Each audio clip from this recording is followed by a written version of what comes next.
What's up, everybody, and welcome to another episode of Blood on the Razor Wire TV, where we bring it to you real and we bring it to you raw. Hit that subscribe button, hit that like button.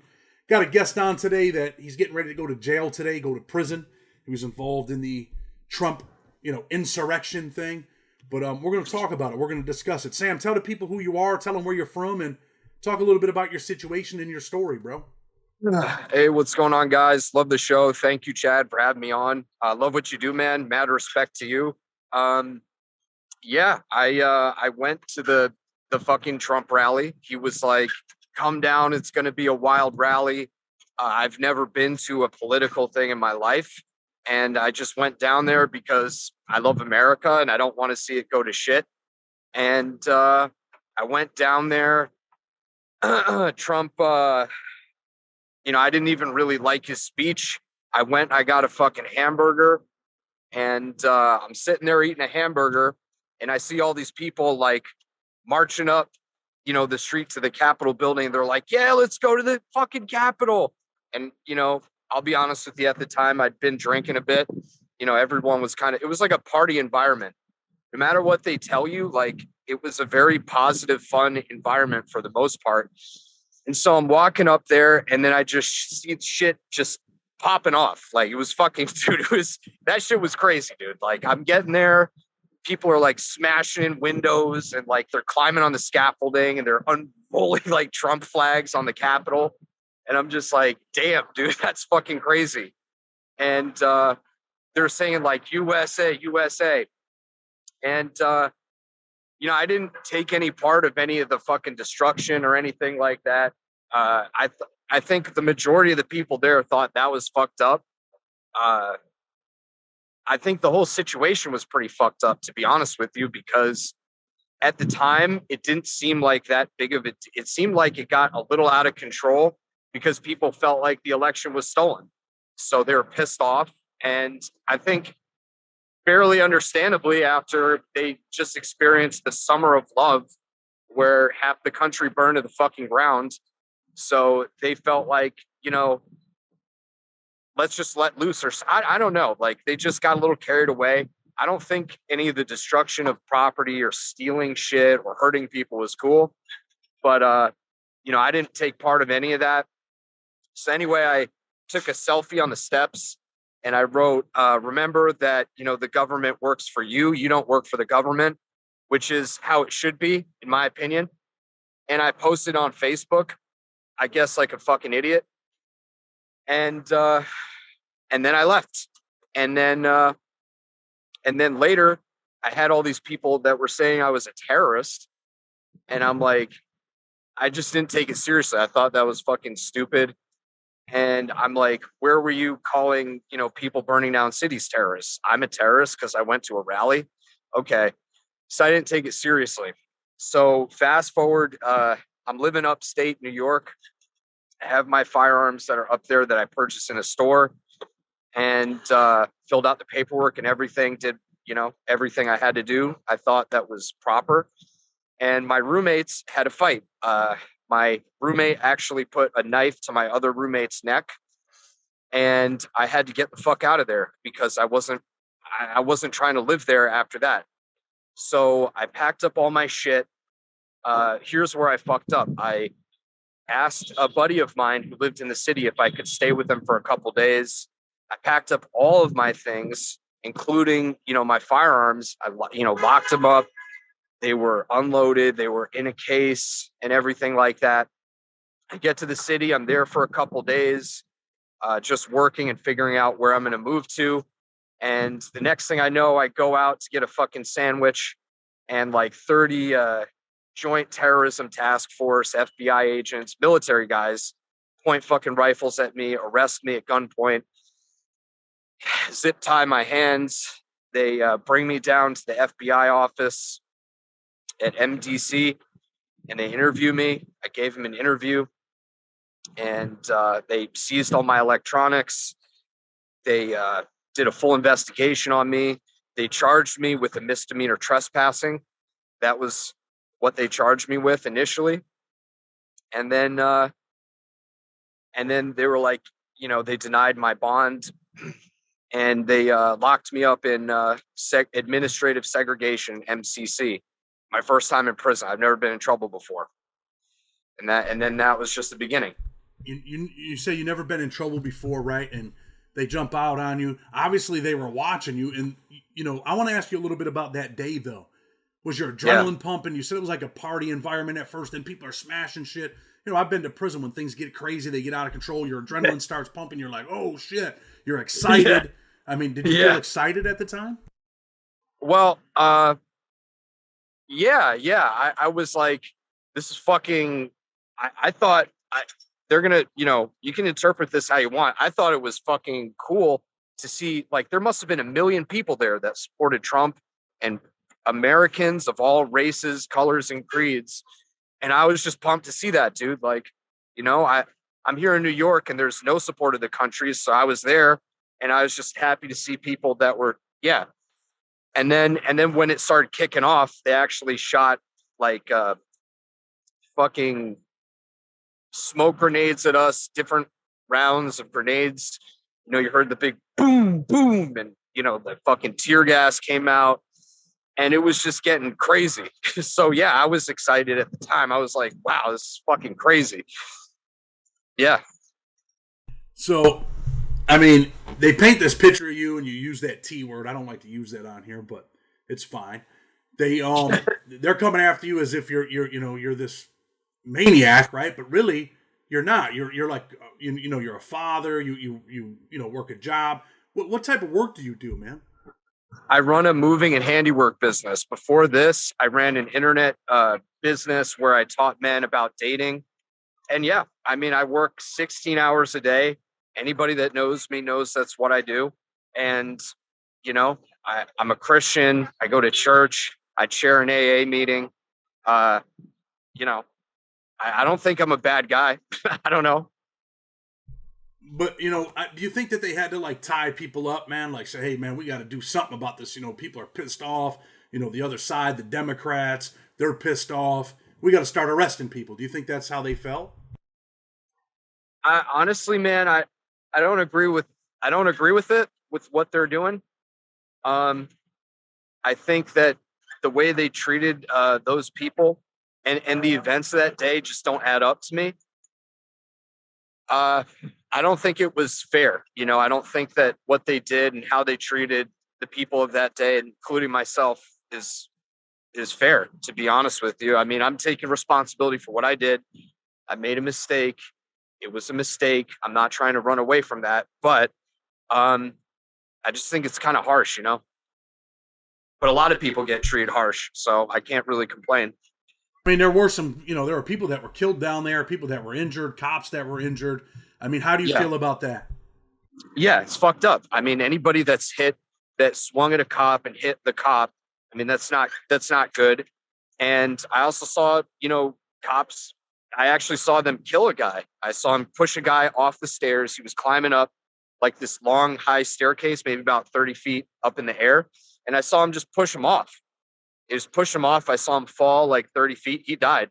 So, I mean, they didn't need to do that. Do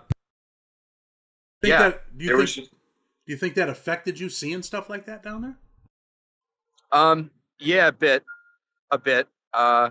What was worse was, the shit I saw while I was in the feds. But yeah, I think everybody down there that went down there knew that at the time, once they started, firing rounds at us, that you should have left. So it's kind of like if you were there and you were participating in that, you kind of knew what you signed up for. So I didn't really, the guy that he shouldn't have died, but, I don't know. I kind of felt like he knew what he was signing up for in a way. So you get arrested, you end up going to the feds, and you just said, like, hey, the shit I seen in the feds was crazy. Let's talk a little bit about what you've seen in the feds. Yeah. It's a fucked up place, man. People have this a lot of people say shit to me like, oh, the feds, it must have been like Camp Fed. And it was horrible. Like, it wasn't at all, man. MDC was a nightmare. Being in segregation, it was freezing cold. Hold on, you're talking about MDC Brooklyn, right? No, Manhattan. Okay, Manhattan Detention Center. uh, yeah, it was just horrible. You know, the guards were fucking with me. They put a fucking my picture on my cell door, and they're like, who's this? And they put a picture of me on the cell door, and I'm like, how'd you get that? And they're like, oh, you're fucked. That's why. You're so fucked, dude. And I'm like, I've never been so scared in my life, dude. They're like, you're all over the news. You're a fucking idiot, and you're done. You know, they're just like, you're done, dude. You're gonna do life for this. You're fucked. So let me ask you this, right? I don't want you to swear so much if you tone it down. Oh, I'm sorry. I'm sorry. You're all right. My fault. Let me ask you this, though. So they're down there, they're putting the signs on there, and you tell me, hey, man, I just took a picture and wrote this. Why are they so hard, going after you? Why are they so hard on you? I think people know why. Look at how they treated Trump for all those years. And he said, the only thing, not that I'm even like a Trump guy anymore, because he kind of abandoned everybody too, he said, like, the only thing that comes between them coming after you is me. They're coming after me because they really want to come after you. And I believe that is true. They don't like people that want America to stand for what it stood for when it was founded. So, they will come after people that dissent against that, just like in China, just like in other communist countries. So I'll talk a little bit more about the prison system, because you had never been in jail before, and you end up at Nope. MCC Manhattan. You walk in there. I mean, is there violence in there? Is there gang members in there? What is your perspective when you walk in there? yeah, man. I was real scared because I'm just not about that life. I'm not built for prison, really. I'm gonna have to learn to deal with it, but like, there was a lot of that. I saw a guy get stabbed. My cellmate got beat up. I had different gangs approach me, like the Aryan Brotherhood approached me because they looked up my paperwork, and they came up to me and they're like, "Hey, man, we like what you did." They literally said that to me. Like, we seen what you did, man. We like that shit, Sorry for cursing, but they said that, and I was like, thanks, but like, dude, I'm just an idiot here, okay? Like, I'm not about that life, bro, at all. Let me say this, right? The Aryan Brotherhood, they might have just been like some white supremacist dudes. There's not many Aryan Brotherhood members at MCC, probably, unless maybe they were in transit. This was in Oklahoma when they transferred me. Okay. So now you talked about your cellie getting beat up. Where was that at? Was that at MCC Manhattan? No. I was in the shoe there, but then when they shipped me to Cimarron in Oklahoma, that was where I met my cellie. And it was. I don't want to say too much, but yeah, it was messed up, man. You're on your way to prison today, and the people are gonna be like, "What does he mean he doesn't want to say anything? We can't do a second interview." I mean, why would they beat him up? Was he a white dude? Was he a black dude? Who beat him up? What was it for? It's over. No. He was a white guy, and he sat in the blacks' chairs, and they told him, the whites came up to him and told him, "Hey, man, you can't sit there. Like, you got to sit in the white seats at the white TV. You can't just go and sit there because of the politics." And he was told once. He said he understood, and then because he was cool with those guys, he thought he would do it again. They invited him to sit there, and he didn't listen, and he did it again, and then they just slugged him over the back of the head, and I couldn't do anything about it. So at least I felt like I couldn't. Why couldn't you help him? You were like, fuck it, he's on his own? I thought two things. I thought, one, I'm like, he's making a stand for what he believes in, but I told him, like, dude, just do your time. Like, just do your time and follow the rules, and like, just skate by. Like, don't fucking rock the boat, man. And just do what you have to do to fit in, don't. And he did it. And he, yeah. And I'll be honest with you, dude, I was like, I don't know what to do here. What am I going to do? Go jump in and then I'm going to get, destroyed by like 10 dudes. over this. Like, I wanted to stand up for him, but I felt like I don't know what the fuck to do in this situation. I'd been in like a month. All right. How long were you in for before you ended up getting released? 2 months. So you're in transit. You're going through Oklahoma. They're taking you. Where were they taking you to? To court in D.C., Virginia? Yeah. They took me to. I started at MDC. I went to Oklahoma. Then they took me to Virginia. Then they took me to DC. And then DC was the first time I met with my lawyer. She was like, I can't believe it took this long to get here. And and then I bonded out. They didn't, there was no additional charges or anything like that. And then the state charged me for the firearms. So let me ask you. Let's talk about this real quick. You're down there in D.C. Are you in a D.C. jail, or are you in a county jail down there? Are there D.C. prisoners there? Federal, in the federal prison. What was that like down there? It was cleaner than other places I'd been, but it was, it was pretty much 24/7 lockdowns, just like MDC. Nothing going on, no books, nothing to read. You're just sitting there in the hole, basically. But you were safe. I mean, there wasn't dudes down there trying to get at you, none of that stuff, right? No. Which was good, I guess. And now you're getting sentenced today, right? And you're on your way to New York State prison for the guns. You still have the federal case pending, which they're going to resolve that soon. Yep. How much time are you looking at for this? They're going to sentence me to 3.5 to 4 years. And I'm eligible for some stuff to, reduce the time or whatever. But yeah, that's what they're going to sentence me to. And that's for having guns that you were allowed to legally own, right? But what did they charge you with? Why is it a felony? Why is it a crime? Tell the people. Yeah, it's a crime because you can't have guns in New York. And additionally, like, even if a gun store sells you a gun in New York with like a pistol grip or a flash suppressor on it, they have all these rules because of the New York Safe Act that basically it makes it very difficult to own a firearm technically legally.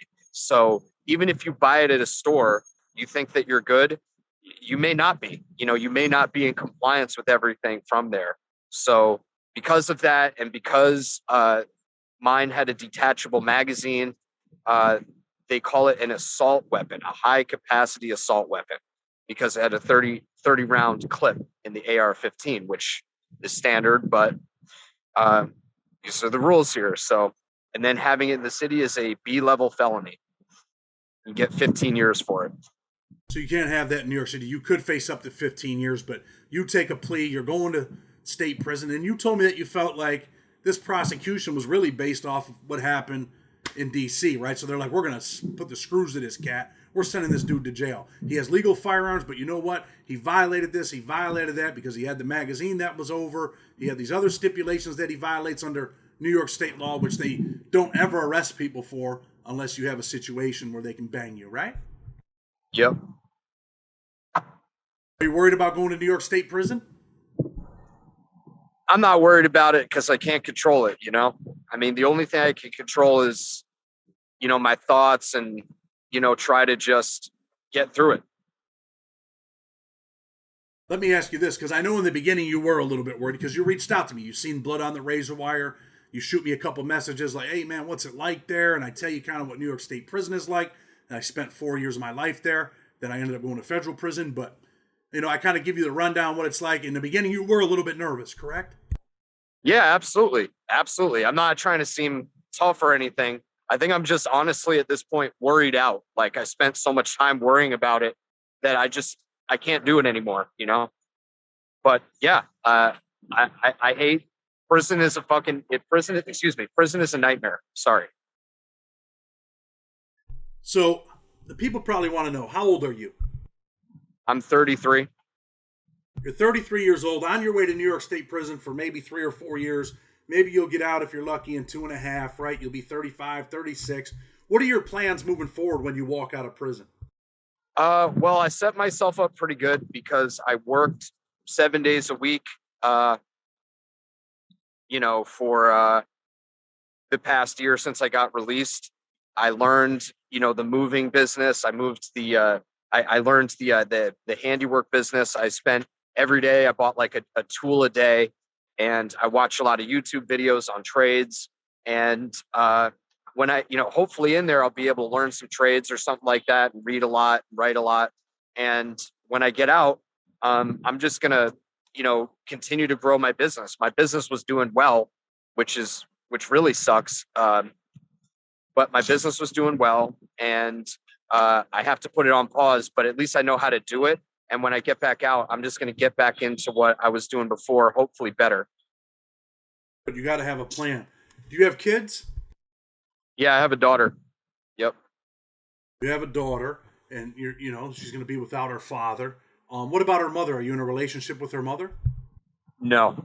And I know that Unfortunately not. I know when you reached out to me, you said that some people painted you as a racist, right? Like, hey, people are, accusing me of being a racist. I think, what are you, Jewish, and you have a baby with who? Yeah. My kid's mom is black, and my kid's half black. So if I'm a racist, I'm a pretty bad one. I remember you telling me that, like, they're trying to paint that picture, and you were like, dude, my wife and my child are African-American. And you're like, dude, I'm not a racist. I just went down here, like, for this little rally, but I didn't go down there with intentions to hurt people, and you made it clear that you haven't hurt anyone. But, That's right. I mean, you were there, you took that picture. Do you regret taking that picture? Yeah. I regret the whole thing, man. Like, I don't regret having, views that I love America and everything like that, and I don't like what's happening to it, but I do regret going down there, and I do regret just everything, the pain that it put my family through and everything is just ridiculous. And it's my fault. So it's terrible. I regret it all. Absolutely. I understand. So now you're going to prison. Today's the day. You're going to get sentenced. I'm sure you're nervous. You're probably like anxious, like, damn, man. But before we go and before we close the show, I want to tell you, I appreciate you coming on. A guy like you that was down there involved. People want to hear your side because your side hasn't been heard. Is there anything that you want to say before we go to the people, to the country? Just, if they're inclined to do your own research on this stuff and don't just listen to what anybody tells you about it, because honestly, a lot of the reporting on it has been very unfair and inaccurate. Most people I know that were there for the most part, and most people that I know that are, conservative guys, just want to have a better future for themselves, their family, and the country. And it's not the BS that they're painting them out to be, man. They're really not bad people for the most part. Everybody makes mistakes, and if they made mistakes that day, I guess they should be punished. But like, I just don't know if it's right what's going on. Well, some people made some big mistakes because people died down there, man. Some people are growing up without a father, without a mother. Absolutely, man. If they hurt somebody, that's a big mistake. Yeah, 100%. Listen, man, I'm going to tell you this, Sam. I appreciate you coming on the show. I wish you the best. I know you're on your way to prison, but, try to make the best of it. Go in there, learn something. Use your time wisely, man. And you strike me as a guy that's not going to go in there and be an idiot and get in trouble. Just go in there and do the right thing, man. Come out and be a father. Come out, man. Meet a nice woman. Be a father. Be a husband. And live your best life, man. All right? Yes, sir. I'm going to close the show. Let everybody know, man. Blood on the Razor Wire TV. Hit that subscribe button. Hit that like button. Just know, man, that we're always out and about, man. We're talking to everybody. We're bringing people on, things that relate to prison content, whatever. But, this guy had a story. I thought we should bring him on. Blood on the Razor Wire TV. Until tomorrow, with respect, we're out.